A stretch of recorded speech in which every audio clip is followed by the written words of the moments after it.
Hello दोस्तों, मैं आज से शुरू कर रहा हूँ करंट अफेयर्स और जीएस के लिए एक चैनल बना रहा हूँ जिसमें मैं ईमानदारी से प्रयास करूँगा आप लोगों को करंट अफेयर्स और जीएस का कंटेंट देने का, जो कि एग्जाम के लिए और ऑब्जेक्टिव एग्जाम के लिए ज़रूरी होंगे और ख़ास तौर पर बिहार के एग्जाम के लिए।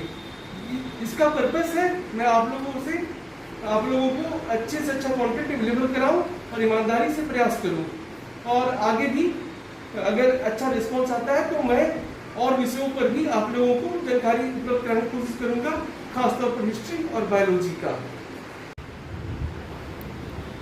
तो चलिए बिना समय गवाए हम अपने क्वेश्चंस पर आते हैं, और ये क्वेश्चंस मैंने तैयार किए हैं खासतौर पर वेबसाइट से, और सबसे मेन कंटेंट जो प्राप्त किया है मैंने वो है the Hindu, the times of India और यहाँ पब्लिश होने वाले और न्यूज़पेपर्स से। सबसे मेन जो मेरा सोर्स है वो न्यूज़पेपर है।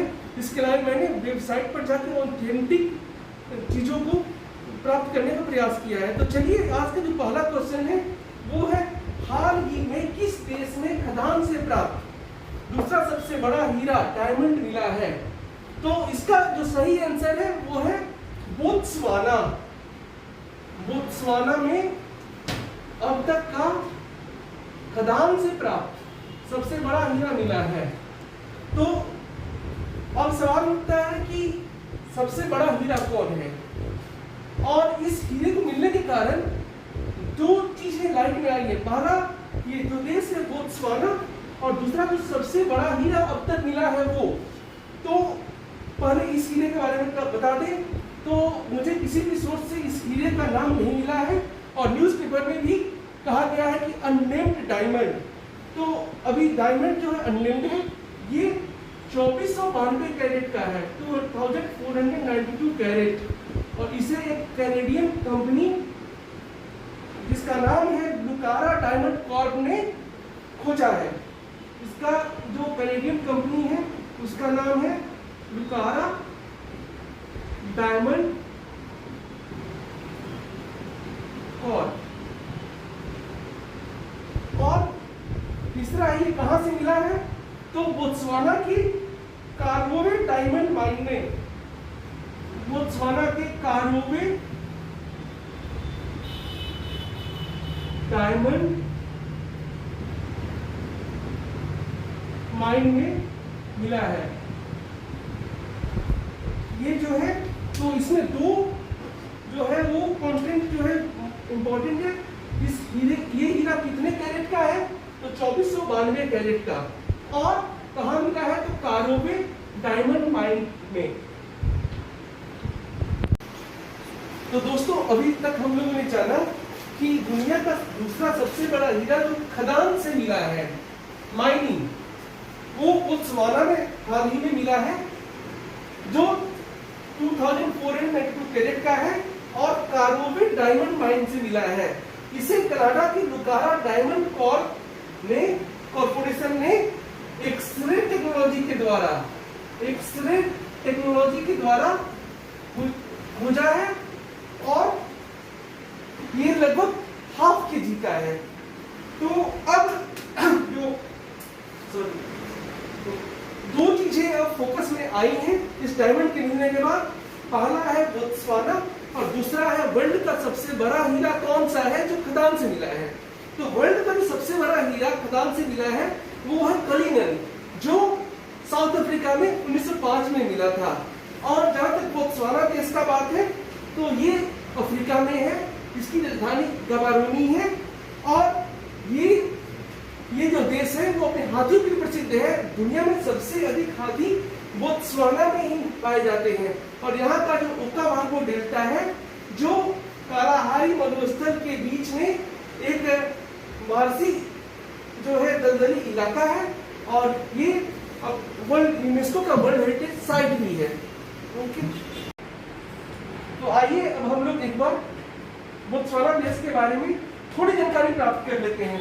बोत्सवाना अफ्रीकन कॉन्टिनेंट का एक देश है, इसकी राजधानी गबारोनी है, और इस देश का जो सबसे इम्पोर्टेंट चीज जो मुझे लगता है वो है ओकावांगो डेल्टा, जो यूनेस्को वर्ल्ड हेरिटेज साइट है, जो कालाहारी और मरुस्थल के बीच में एक दलदली इलाका है। बोत्सवाना के बारे में एक बात और जानने योग्य है कि सबसे अधिक जो है एलिफेंट्स इसी देश में पाए जाते हैं, और ओकावांगो डेल्टा में कुछ साल पहले, 2 या 3 साल पहले हाथियों की मौत हुई थी, जिसके कारण यह जो क्षेत्र है वह खबरों में आया था। और इसकी राजधानी याद करने लायक है क्योंकि ये खबरों में है, और एक बार बीपीएससी में एक साउथ अमेरिकन देश की राजधानी के बारे में सीधे सवाल आया था बीपीएससी की पीटी में। हाँ। अब हम लोग थोड़ी सी जानकारी प्राप्त कर लेते हैं वर्ल्ड के सबसे बिगेस्ट डायमंड के बारे में, जिसका नाम है कलिंगन। ये 1905 में साउथ अफ्रीका खदान से मिला था। ये 3106 कैरेट का है, और जो बोत्सवाना जो डायमंड मिला है इसके कारण सिवानो डायमंड अब वर्ल्ड का 3rd बिगेस्ट डायमंड है, जो 1758 कैरेट का है। डायमंड के बारे में एक फन फैक्ट है कि 1800s में ब्राजील में एक ब्लैक डायमंड मिला था, लेकिन ये किसी खदान से नहीं मिला था, बल्कि ये पृथ्वी के सरफेस पर मिला था। तो सरफेस पर मिलने के कारण ऐसा माना जाता है कि ये डायमंड और ग्रह और अंतरिक्ष से आया था, शायद मेटेओराइट या और चीज से। तो अब आते हैं हम लोग आज के दूसरे क्वेश्चन पर। ये क्वेश्चन है 23 अगस्त 2024 को किस दिवस के रूप में मनाया गया? तो 23 अगस्त 2024 को राष्ट्रीय अंतरिक्ष दिवस के रूप में मनाया गया, national space day, first national space day. अब नेशनल स्पेस डे को लेकर कुछ क्वेश्चन आते हैं कि इसको क्यों मनाया गया।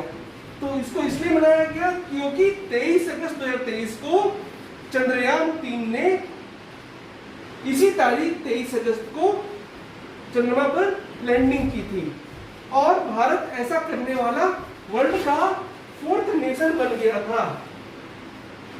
4th नेशन बन गया था जिसने चंद्रमा पर लैंडिंग की थी। और इस लैंडिंग साइट का क्या नाम है, ये इंपॉर्टेंट है। इस लैंडिंग साइट का क्या नाम है? इस लैंडिंग साइट जहां चंद्रयान 3 ने लैंडिंग की थी उसका नाम शिव शक्ति रखा गया है। तो ये एक इंपॉर्टेंट है कि नेशनल स्पेस डे मनाया गया 23 अगस्त को।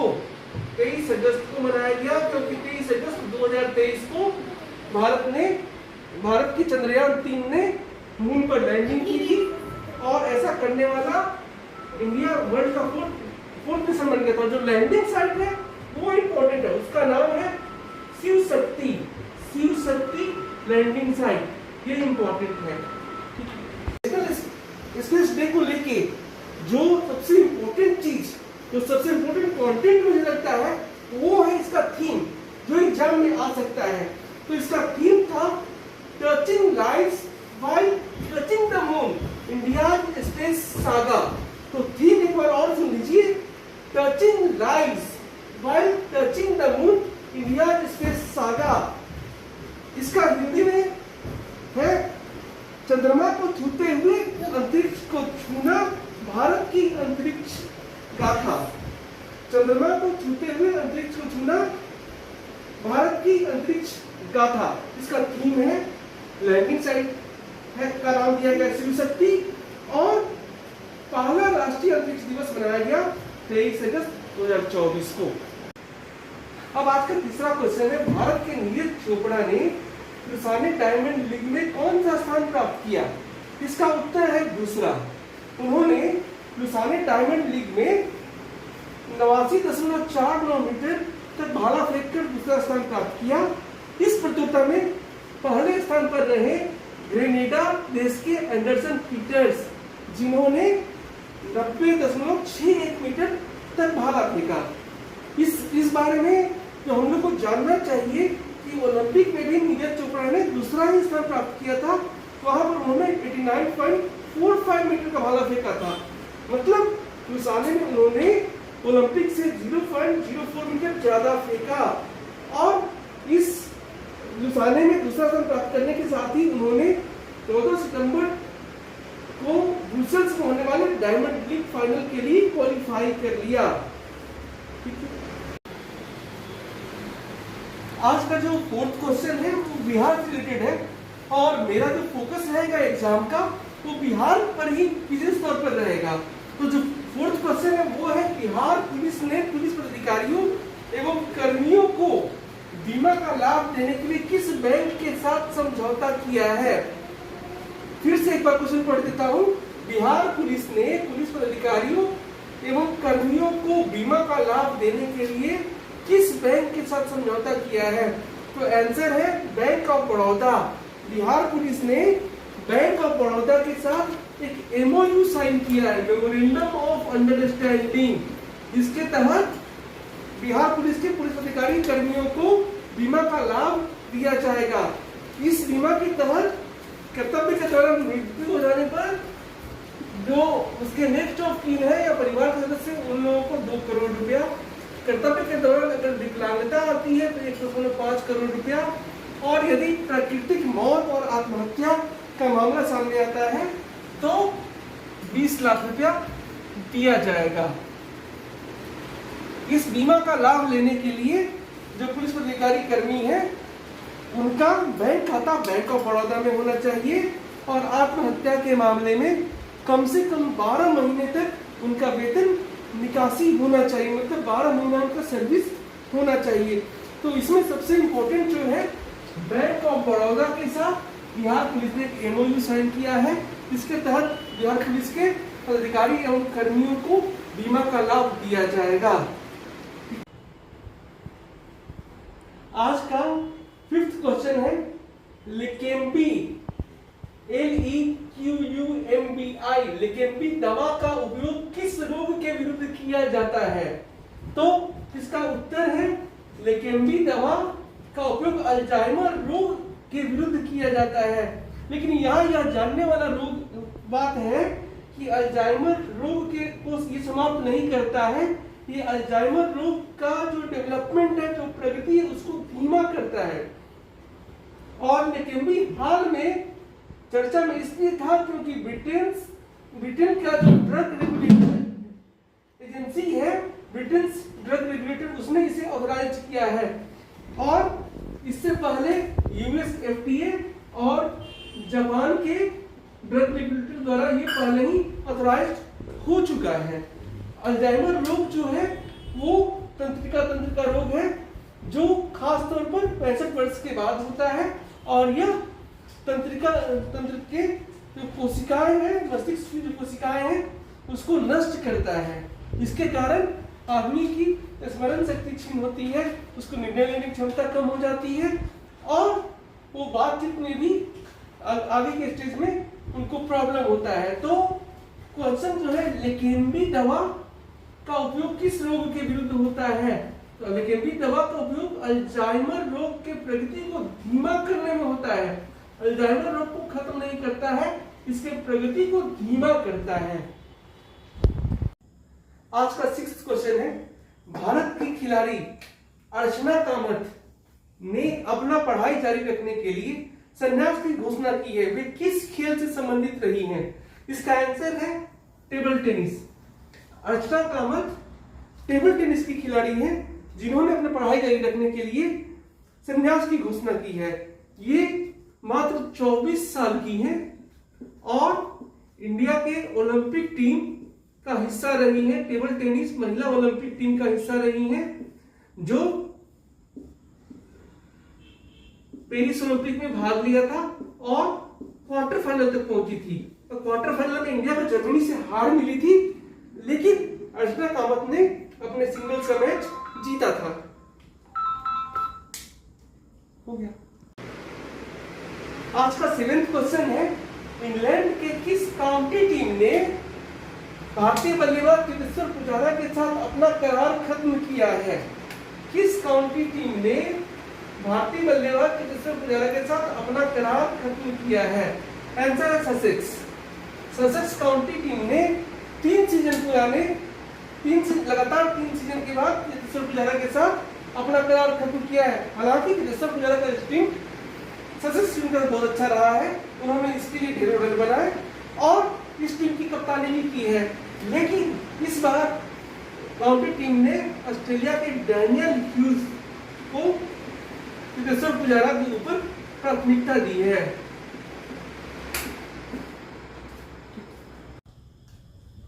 आज का 8th क्वेश्चन है, brand finance food and drink 2024 report के मुताबिक कौन सी भारतीय कंपनी दुनिया की सबसे मजबूत खाद्य एवं डेयरी ब्रांड, सबसे मजबूत खाद्य एवं डेयरी ब्रांड बन गई है? आंसर है अमूल। अमूल कंपनी जो है वो इस रिपोर्ट के मुताबिक टॉप 50 में आने वाली एकमात्र इंडियन कंपनी है। अन्य कंपनियां जो टॉप 100 में इंडियन कंपनी है वो है ब्रिटानिया, मदर डेयरी,